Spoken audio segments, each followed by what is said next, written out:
Halo, terima kasih sudah mengklik video dan selamat datang di Zero Point. Malam itu kota Bhopal di India terlihat seperti biasanya. Warga pulang dari pasar, anak-anak sudah tertidur, dan lampu-lampu sudah mulai padam. Tidak ada yang tahu kalau ada sesuatu yang mengendap di udara. Tidak berbau, tidak berwarna, tapi sangat mematikan. Gas itu keluar perlahan dari perusahaan tua milik perusahaan asing. Dan dalam hitungan menit, orang-orang mulai batuk, lalu jatuh, lalu tidak bangun lagi. Ribuan tubuh berserakan di jalan. Rumah-rumah penuh dengan suara jeritan dan panik, dan udara berubah menjadi racun yang tak bisa dilawan siapapun. Inilah Bhopal, Desember 84, satu malam, satu pabrik, satu kesalahan, mengubah segalanya. Dan tragedi ini bukan cuma soal gas yang bocor, tapi bagaimana soal nyawa manusia menjadi korban kelalaian, bisnis besar dan sistem yang gagal. Selamat datang di Zero Point. Dan hari ini kita akan membuka lembaran kelam dari sejarah industri dunia. Sebuah tragedi yang menewaskan ribuan orang dan masih menyisakan luka sampai hari ini. Ini adalah kisah tragedi Bhopal. Ini adalah satu awal dari bencana yang paling mengerikan.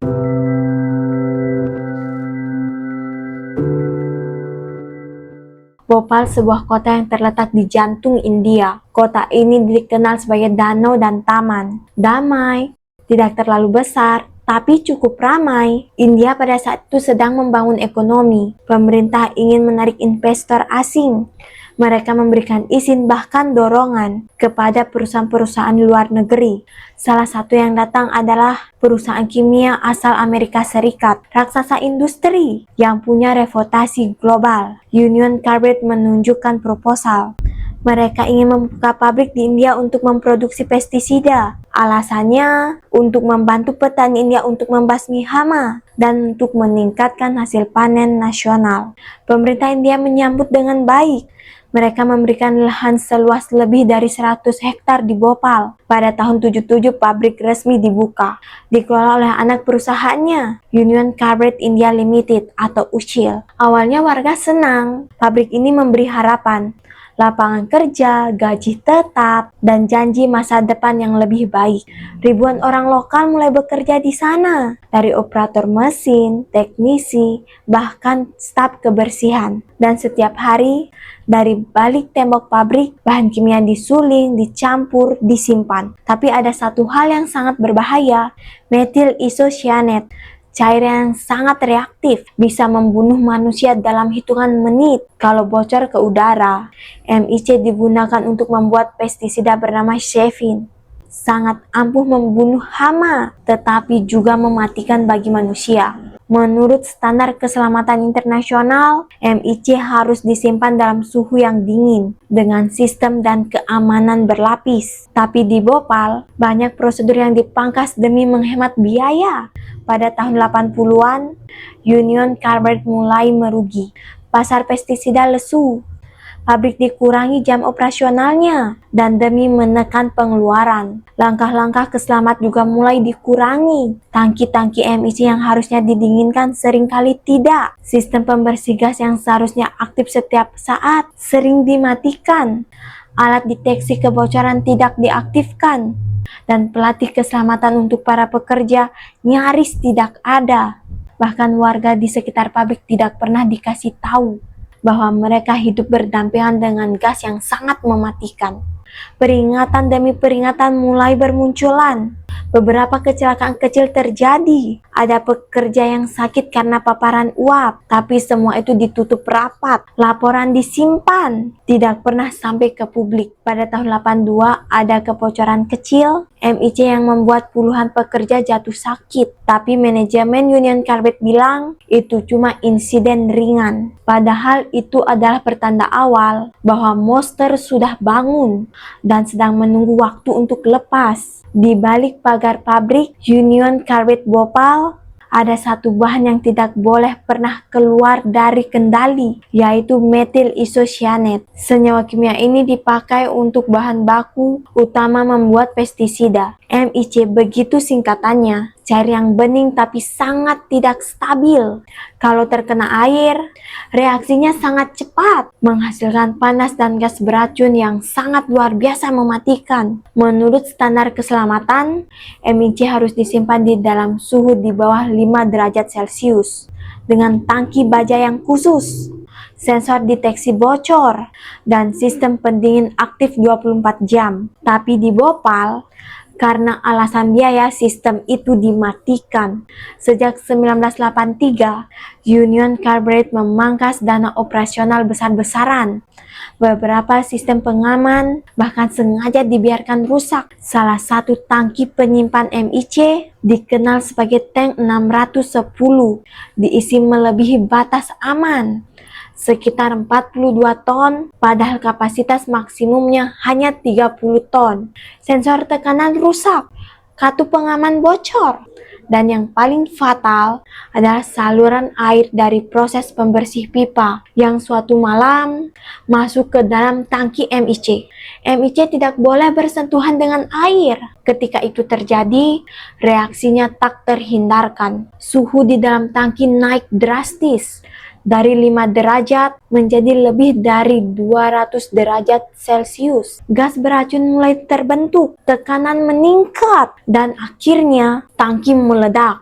Bukan ledakan seperti bom, tapi cukup kuat untuk membuka katup-katup dan menyemprotkan awan gas beracun ke udara malam. Tidak ada alarm, tidak ada evakuasi. Semua sistem keamanan sudah mati dari jauh-jauh hari. Warga Bhopal yang tinggal hanya berapa ratus meter dari pabrik tidur tanpa tahu bahwa maut sedang bergerak pelan-pelan ke arah mereka. Gas MIC yang bocor tidak hanya beracun, tapi juga lebih berat dari udara. Itu artinya gas tersebut tidak naik ke langit, melainkan mengalir rendah di permukaan tanah, melewati rumah-rumah, menyusup lewat jendela, masuk ke salur pernapasan orang-orang yang sedang tidur.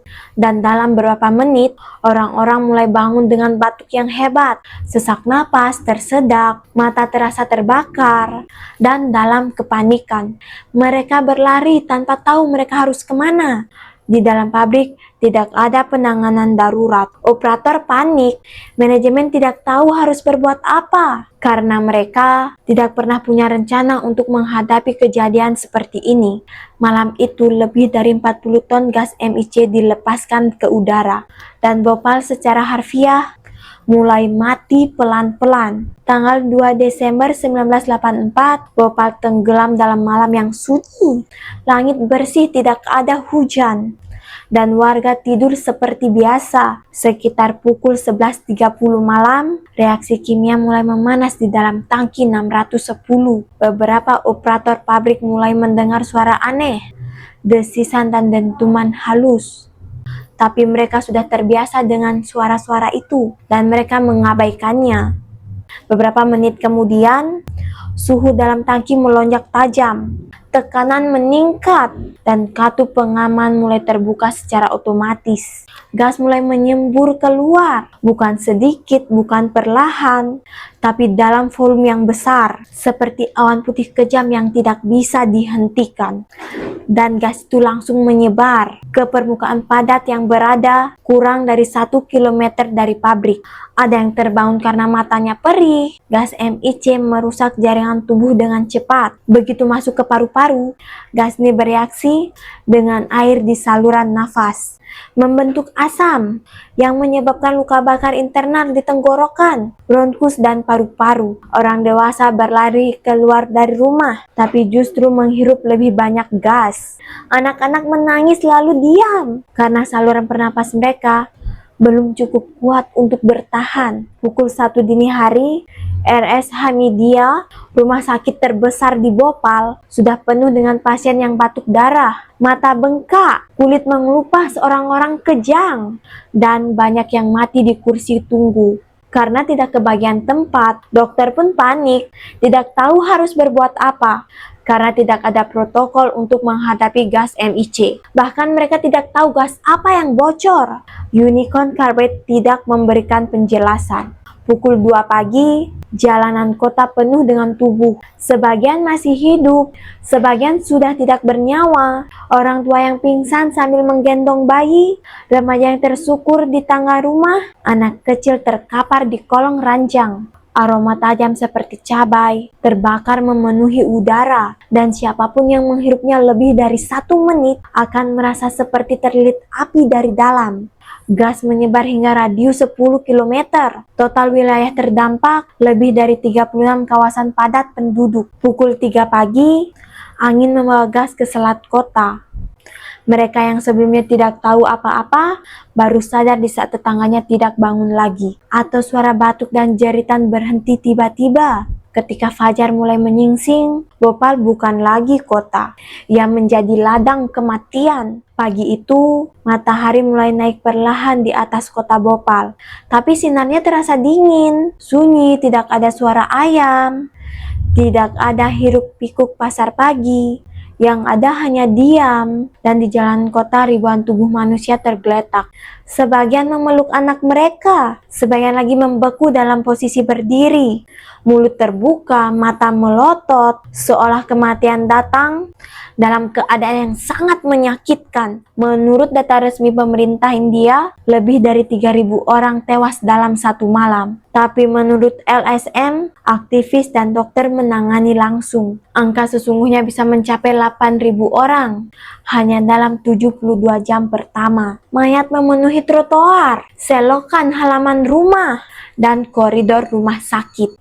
Ambulans tidak cukup, mobil angkutan umum dan becak disulap menjadi mobil jenazah darurat. Rumah sakit kewalahan, RS Hamidia, dan semua klinik lokal dipenuhi dengan orang yang sekarat, batuk darah, sesak, mata bengkak, luka di saluran pernapasan, dan parahnya lagi, tidak ada obat. Dokter-dokter bahkan tidak tahu apa sebenarnya dihirup oleh pasien mereka. Unicorn Cambridge menolak memberi data lengkap soal gas MIC. Mereka menyebutnya rahasia perusahaan.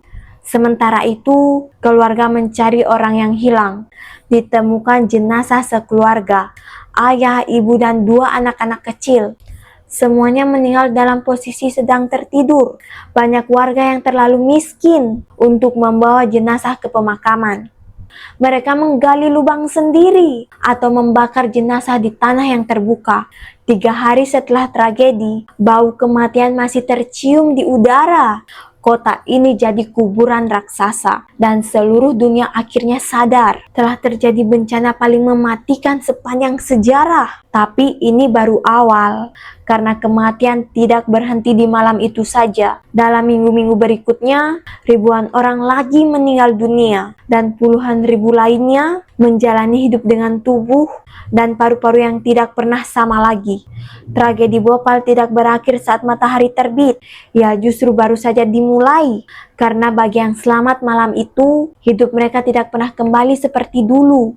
Paru-paru mereka rusak, mata mereka tidak bisa melihat dengan normal, kulit mereka terbakar, dan di dalam tubuh mereka, gas itu masih tinggal dalam bentuk penyakit. Menurut data resmi dari pemerintah India, lebih dari 500.000 orang terpapar gas beracun. Sekitar 20.000 diantaranya meninggal dalam waktu kurun dari 20 tahun. Tapi yang hidup tidak bisa benar-benar hidup. Mereka menderita berbagai gangguan kesehatan, asam kronis, gangguan saraf, gangguan penglihatan, kanker, kemandulan, bahkan gangguan kejiwaan akibat trauma. Banyak anak yang lahir setelah tragedi mengalami cacat lahir, kelainan bentuk tulang, kebutaan, dan masalah otak yang membuat mereka tidak bisa sekolah. Bukan karena mereka terpapar langsung gas MIC, karena orang tua mereka menyimpan racun itu di dalam darah mereka. Satu keluarga korban mengatakan, "Anak saya tidak salah apa-apa, tapi sejak lahir dia tidak bisa berjalan. Kami tidak punya uang buat pengobatan. Kami hanya menunggu sampai napasnya berhenti sendiri." Hingga tahun 2000-an, warga Bhopal yang tinggal di sekitar pabrik masih sakit. Bukan hanya karena trauma, tapi karena limbah beracun masih mengendap di tanah dan air. Sungai dan sumur yang mereka gunakan setiap hari masih tercemar. Bahkan kadar racun di dalam air minum ditemukan 500 kali lebih tinggi dari batas aman WHO. Banyak dari mereka yang mengajukan tuntutan hukum, menuntut pengobatan, menuntut pembersihan, menuntut hak untuk hidup layak. Tapi pemerintah lambat. Union Carbide menghindar. Akhirnya mereka disebut dalam laporan, dalam dokumen, atau dalam statistik. Mereka bukan pahlawan, bukan headline, hanya korban yang terlupakan. Setelah ribuan orang tewas dan ratusan ribu lainnya menderita, pertanyaan terbesar pun muncul. Siapa yang harus bertanggung jawab? Union Carbide, perusahaan Amerika yang memiliki pabrik, langsung membentuk tim krisis. Mereka menyampaikan permintaan maaf, tapi menolak disebut sebagai satu-satunya pihak yang bersalah. CEO Union Carbide saat itu adalah Warren Anderson. Dia datang ke India beberapa hari setelah tragedi. Tapi kunjungannya tidak menyelesaikan apa-apa. Pada tanggal 7 Desember 1984, Anderson justru ditangkap oleh polisi India. Tapi hanya ditahan selama beberapa jam, lalu dibebaskan dengan jaminan. Dan setelah itu, dia langsung kembali ke Amerika dan tidak pernah lagi kembali. Pemerintah India mengajukan tuntutan hukum, tapi menghadapi perusahaan raksasa multinasional adalah pertarungan yang tidak seimbang. Tahun 1989, Union Carbide dan pemerintah India mencapai penyelesaian di luar pengadilan. Nilainya 470 juta dolar Amerika Serikat. Untuk semua korban, semua kematian, semua penderitaan, setara sekitar $1 per orang yang terdampak. Uang itu dianggap penghinaan oleh banyak pihak. Dan yang lebih parahnya lagi, sebagian besar korban tidak pernah menerima kompensasi yang layak. Warren Anderson, sang CEO, dinyatakan sebagai buronan internasional oleh pengadilan India tahun 1992. Tapi Amerika Serikat menolak ekstradisi. Anderson meninggal dunia tahun 2014 tanpa pernah sekalipun menjalani persidangan. Pada tahun 2001, Union Carbide dibeli oleh Dow Chemical, perusahaan kimia raksasa lainnya, dan sejak itu Dow juga menolak semua bentuk tanggung jawab hukum atas tragedi Bhopal. Mereka bilang itu tanggung jawab perusahaan lama. Selama 10 tahun para aktivis lingkungan dan HAM terus bersuara. Mereka menuntut keadilan. Mereka membawa kasus ini ke PBB, ke Pengadilan Rakyat Internasional. Tapi hasilnya sama. Tidak ada satupun tokoh besar yang masuk penjara. Tidak ada pertanggungjawaban yang nyata. Hanya janji kosong. Dan di Bhopal, korban masih menunggu. Bukan hanya pengobatan, tapi keadilan yang tampak tidak pernah datang. Hampir 40 tahun sejak malam kelam itu, bau gas masih terasa. Bukan di udara, tapi di tanah, di air, dan di dalam tubuh warganya.